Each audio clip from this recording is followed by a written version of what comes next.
I will use your microphone to talk, if that's cool. Let's keep it easy.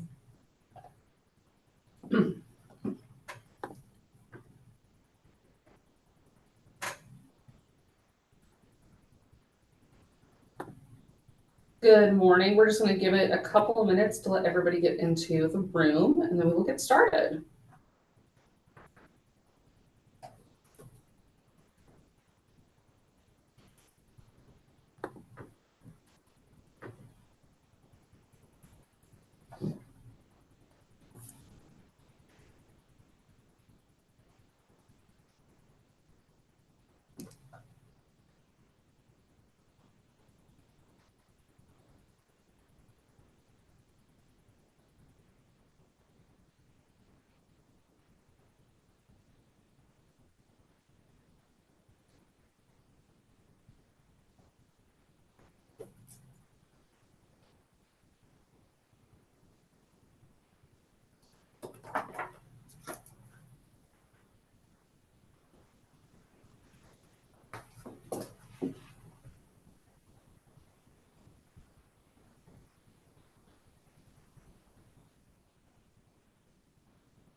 Alrighty, we are starting to slow down a little bit, so we're going to go ahead and get started.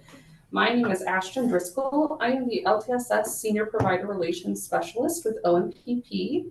Just a few housekeeping items. Today's webinar is being recorded, and it will be posted to the Indiana Pathways for Aging website under the Stakeholder Engagement section.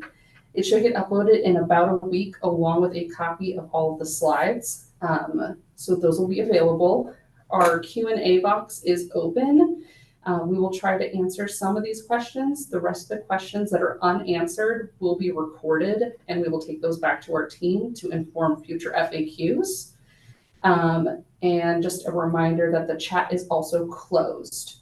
I am going to pass this over to our Indiana Pathways for Aging manager, Amanda Wills, and we will go ahead and get started. Thank you. Hello. So for this webinar, we're going to be discussing the authorizations and the authorization process. And so for our agenda, we're going to be, like I said, covering the service authorization process. And through that process, I know a lot of people might be familiar with the notice of action or the NOA and that term. I just wanted to kind of clarify and say that whenever I'm referring to the service authorization, that is what was known as the notice of action. Okay, so that new process is going to be called that service authorization. That is replacing that terminology of the notice of action. And so we will be given an overview of the Pathways for Aging program before then giving an overview of the service authorization process. This webinar is going to be building off of our previous webinar from May 21st that covered care planning, care and service coordination. And I highly recommend watching that webinar if you have not done so already. It's going to be located on the Indiana Pathways for Aging website. And the website is also where you can find the Pathways for Aging FAQs that are updated frequently based on feedback that we receive. And we will also make this one available along with the slides on the website.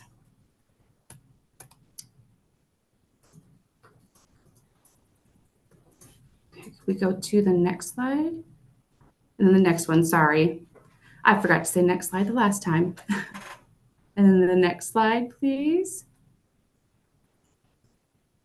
So this slide is, again, we're covering for the managed long-term services and supports, MLTSS. It's a delivery system that is going to use managed care entities, which are going to be Anthem and United and Humana here in Indiana, to coordinate medical care and long-term services and supports for Hoosiers that are going to be enrolled Medicaid beneficiaries. Indiana introduced this MLTSS program for the Medicaid eligible Hoosiers that are 60 plus, and that is what is called Indiana Pathways for Aging. Enrollment in Pathways is underway, and members have the ability to change their plans. The MCEs participating in Pathways will deliver the acute and preventative care services, as well as those home and community-based services, and also the nursing facility services. Next slide, please. The Indiana Pathways for Aging program is a statewide managed care initiative that offers Medicaid services for eligible individuals over 60. The objectives of the program are to support the eligible Hoosiers in navigating the various options and care transitions associated with those long-term care services and supports. The program intends to address the current opportunities to improve the care coordination between Medicaid and Medicare, provide the additional caregiver support, offer enhanced benefits and increase access to services at home or within the community, and improve the overall quality of care. There are 3 overarching program goals. First is the person-centered services and supports, which would be developing those service plans and deliver services in a manner that is person-centered, member-driven, holistic, involves caregivers, and addresses social determinants of health. The second goal is ensuring smooth transitions, ensuring the continuity of care and seamless experiences for members as they transition into the Indiana Pathways for Aging program, and also ongoing as transitions are going to occur between providers, settings, and coverage types. The third goal is access to services and member choice, assure timely access to appropriate services and supports to enable members to live in their setting of choice and promote their well-being and the quality of life. I already talked about the 3 MCs. That's Anthem Blue Cross and Blue Shield, Humana Healthy Horizons, and United Healthcare Community Plan are the 3 managed care entities, also called MCEs, and they're also referred to as health plans. So if you hear those terms, that's what we are talking about. Next slide, please. This is going to go over the eligibility for who can be enrolled in the Indiana Pathways for Aging program. It's going to be Indiana residents who are Medicaid enrollees that meet the requirements of 60 years of age and older, eligible for Medicaid based on their age, blindness, or disability. And it could also include individuals that are eligible for full Medicare benefits, reside in a nursing facility, individuals receiving home and community-based services. The people who Hoosiers who would not be eligible would be anyone over or age 59 and under, partial Medicare benefit duly eligible, anybody who is a DDARS waiver recipient, that also includes the TBI waiver, IDD residents that are in an ICF, PACE recipients, and then also that last one that I'm not going to read everything out for you. It's all on there. Those are the people that would not be eligible. Next slide, please. This is going to cover some of the contracting for providers with the MCEs. The MCEs, each MCE is required to contract with any willing provider until the network adequacy is met. And providers have a choice with which MCEs they choose to partner with. Contracting is underway, and providers are encouraged to begin that contracting process if you haven't done so already. And the emails for each one of the MCEs are right there. That's what who you would need to contact to kind of start that process. Then also there is a contracting webinar that's linked in this slide as well. And again, these slides are going to be available to you on the Pathways for Aging website. Next slide, please. Next portion, we are going to go over that authorization process. Next slide, please. I kind of thought it made sense that before we went into the specifics for the authorization process to talk a little bit about the care coordination program, because it's going to relate a lot to that service authorization process. So it's kind of important to know the difference between the service coordinators and care coordinators and how all that's going to fit into the service authorization process. All MCEs, they're going to have at minimum 2 levels of care management. They're going to have care management and then also complex care management. care, some of the differences between the two is that care management is kind of that foundational core for care coordination level of service that will be available to all Pathways members. So all Pathways members, if they choose, will have a care coordinator and be in that care management program. This means that the care coordinator, which would be employed by an MCE, will be available to all members. They have mostly been referred to as care coordinators I've seen, but I'm just letting you know in case, because there's lots and lots of terms, case managers, care managers, but for this, I'm going to be referring to them as the care coordinators. This level is intended to provide the members with assistance with their care coordination activities, like making their preventive care appointments, accessing care for needed health or social services to address their chronic health conditions, assist member with scheduling. It could also be locating specialists and specialty services, transportation needs, and also the care coordinators could also assist with those fair hearing requests when needed and requested. Care coordinators could also, they're also going to be coordinating with all Medicare payers, Medicare Advantage plans, and Medicare providers to coordinate the care and benefits of members who are also eligible for Medicare. Care coordinators, they're going to be vital to developing that individualized care plan, also known as the ICP. And that is what is developed within 90 days of the member's MCE effective date. In addition to those care coordination services, members who are determined to have the nursing facility level of care, NIFLOC, also referred to, and receive those HCBS or institutional LTSS will receive service coordination. So service coordinators are the people who will be involved when somebody's receiving those HCBS services and have that nursing facility level of care. The service coordination specifically is going to be focusing on supporting members in accessing their long-term services and supports, medical, social, housing, educational, and other services, regardless of the services funding sources. All members that are receiving service coordination will have an assigned service coordinator who works with the member's care coordinator to ensure that cohesive and holistic service delivery. The service coordinator could be employed by the MCE, but could also be employed by a AAA or an ICM. So that's kind of also the difference between those two. Service coordinators are responsible for the development and implementation of an LTSS specific person-centered service plan, also known as the service plan. The service plan is where the services are authorized, which we are going to be discussing in more detail on the coming slides. The service coordinator is still responsible for the development and implementation of the LTSS specific person-centered support plan. Next slide, please. So this one is going to be discussing how, because when we say that NIFLOC, that nursing facility level of care, is what is going to have give the member the service coordinator as well as then the HCBS services. That's kind of what has to be there. So I wanted to kind of go over the determination of how somebody would be placed into that complex care management level.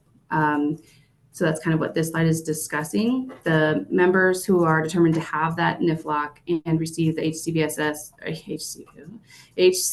or institutional LTSS will receive service coordination, and the service coordinator who will then develop the PCSP or the service plan. The first step is going to be an initial screening, and the MCEs will complete an initial screening for every member to identify the member's immediate physical or behavioral healthcare needs, and they're going to facilitate the member's assignment into the appropriate care coordination level of service. Remember that we have those two different levels of the care coordination service, the complex care management and the care coordination. This initial screening is what was going to determine if the member may need to be stratified into that complex case management. It's not an LOC. MCEs are going to be using the FSSA health needs screening tool to complete that initial screening. The MCEs will then complete a comprehensive health assessment using a state-developed comprehensive health assessment tool, also referred to as CHAT. The CHAT further identifies the appropriate services, programs, and also the care coordination level of service. The CHAT will be used to develop and implement that ICP to meet the member's needs.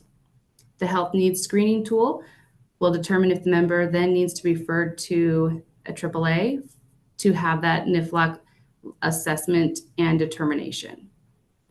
The comprehensive health assessment is going to include the same components of the state determined level of care assessment. The MCEs will be responsible for sending the CHAT results to that state designated enrollment partner for members that are in need of that nursing facility level of care determination. That would be the AAAs. For the first year, the AAAs would be completing those assessments. And then after the first year, that is when Maximus will be completing them. For those that are determined to be in that complex care management, so they would have that nursing facility level of care, they're in complex care management, they're going to have a service coordinator. The service coordinator will then develop that person-centered care plan and integrate the service plan into the ICP, the Individualized Care Plan. The Complex Care Management ICP will include the authorized services, which we're going to discuss in more detail on the next slide. Next slide, please. So the Complex Care Management ICP, it's going to have a lot of different aspects of the member's needs. I put on here two of those requirements that are relative for the topic of service authorizations.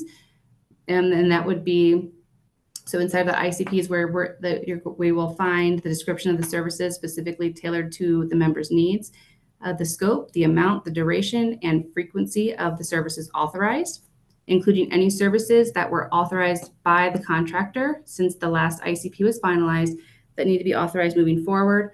And also what will be in there is the HCBS LTSS service plan or nursing facility LTSS service plan when applicable. And next slide, please.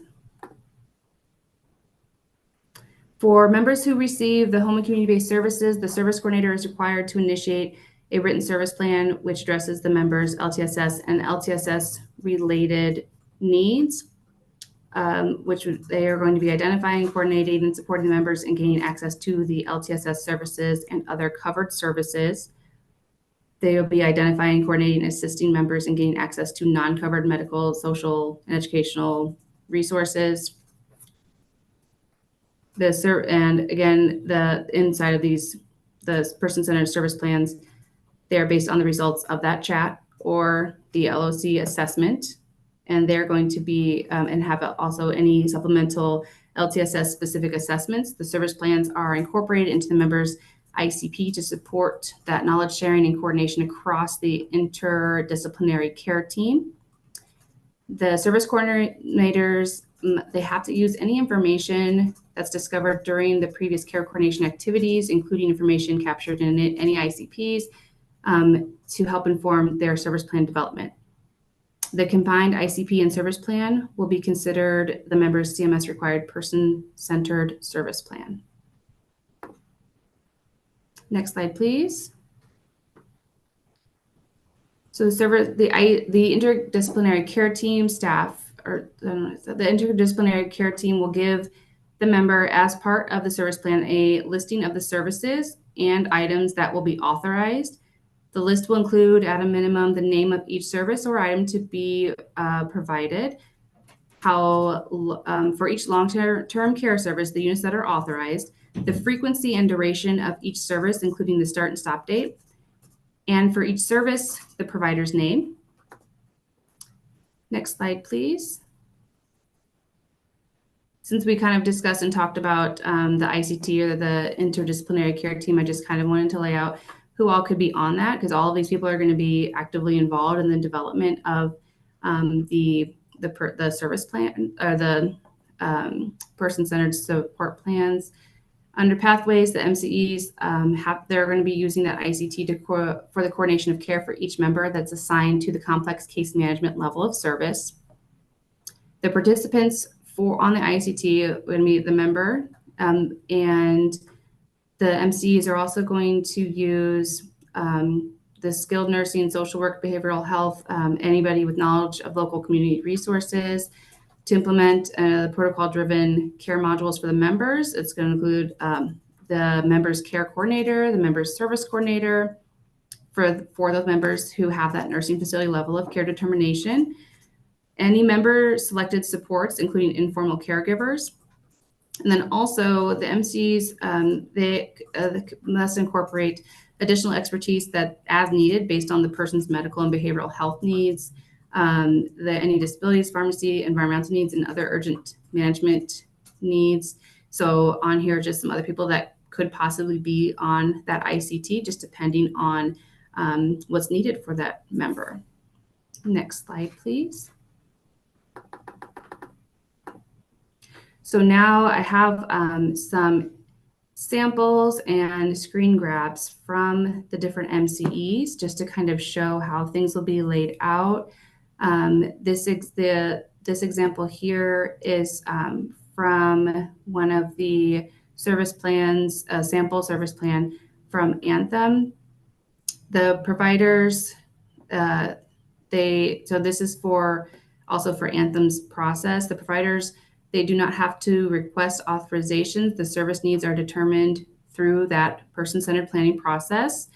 Upon accepting referrals, Anthem will document and create an authorization for providers. Anthem will authorize services in accordance with the person-centered service plan.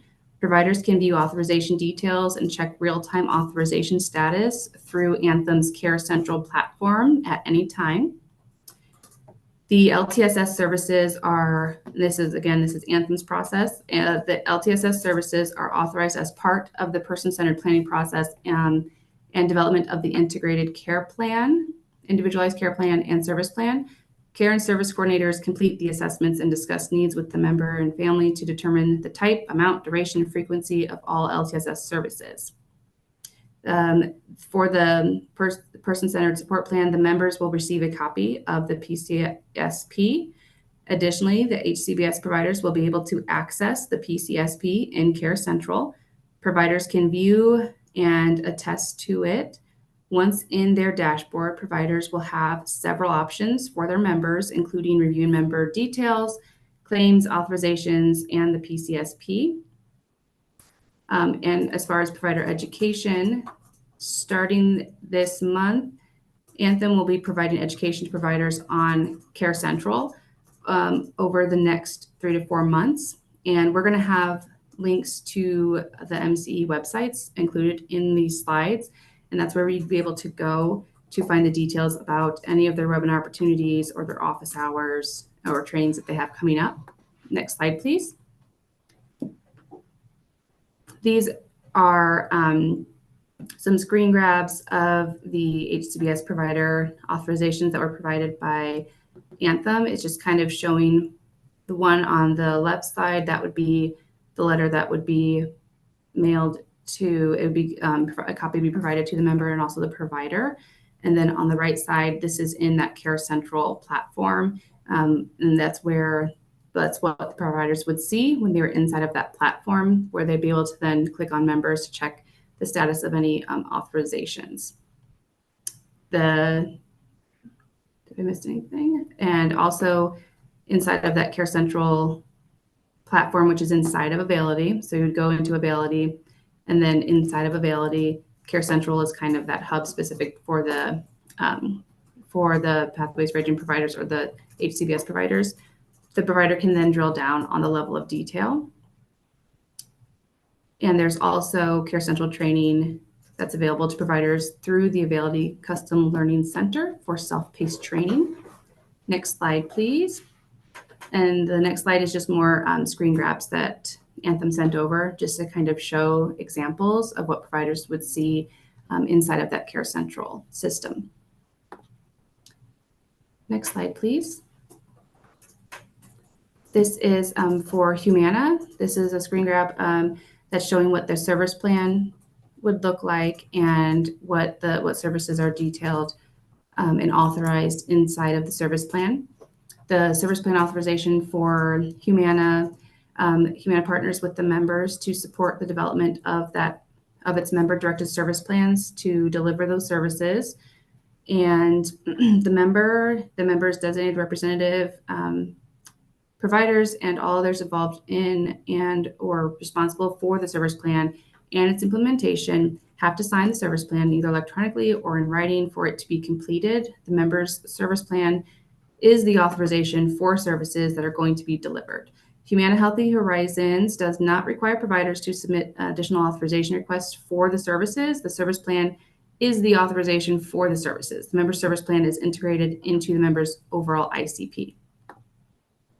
Next slide, please. These are more of screen grabs for that Humana sent over of those examples. On the right-hand side is the letter that would be provided to the member and also the provider. And then on the left-hand side, that is showing, again, an example of the services that would be authorized and what that would look like.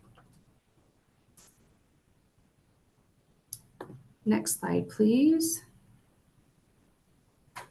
And I know some of these are really, really small and probably hard to see, but it's just kind of showing generally what it's going to look like for like inside of those systems when you do have access and are able to go in and check.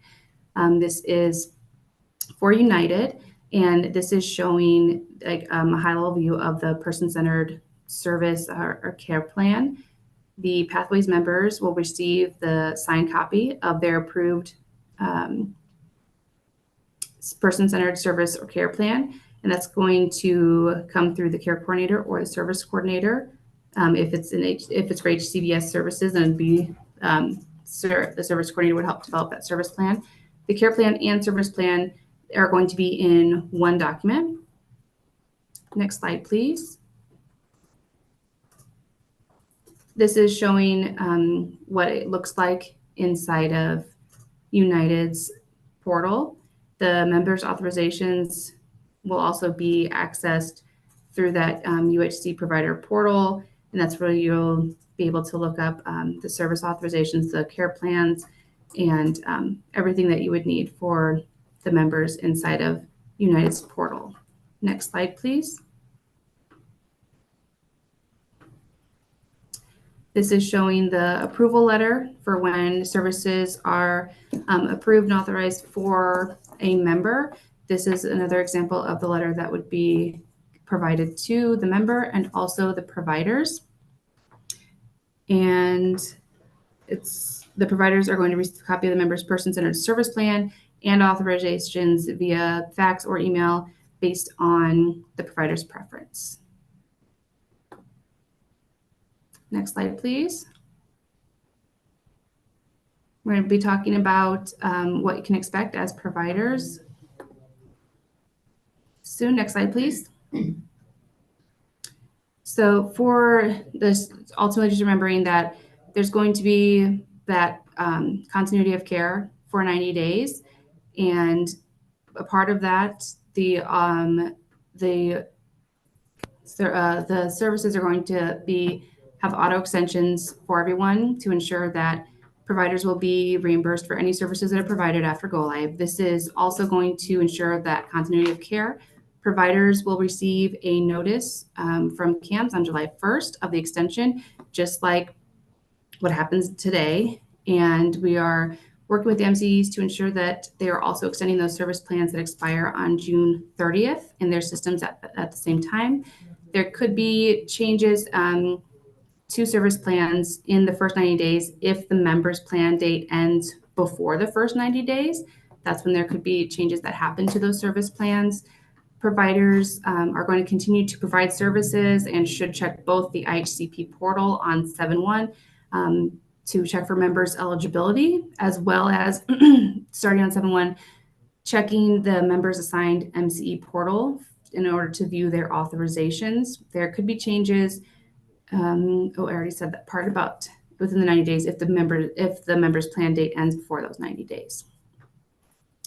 And then also there's going to be, you can expect to have ongoing provider engagement and communication. And next slide, please. So these I know are going to be like really tiny, and I didn't really necessarily expect on this next slide for anybody to be able to pull the exact information or phone numbers off of this. It's just more, I was trying to show, I'm a visual person, so I like to kind of show examples of things.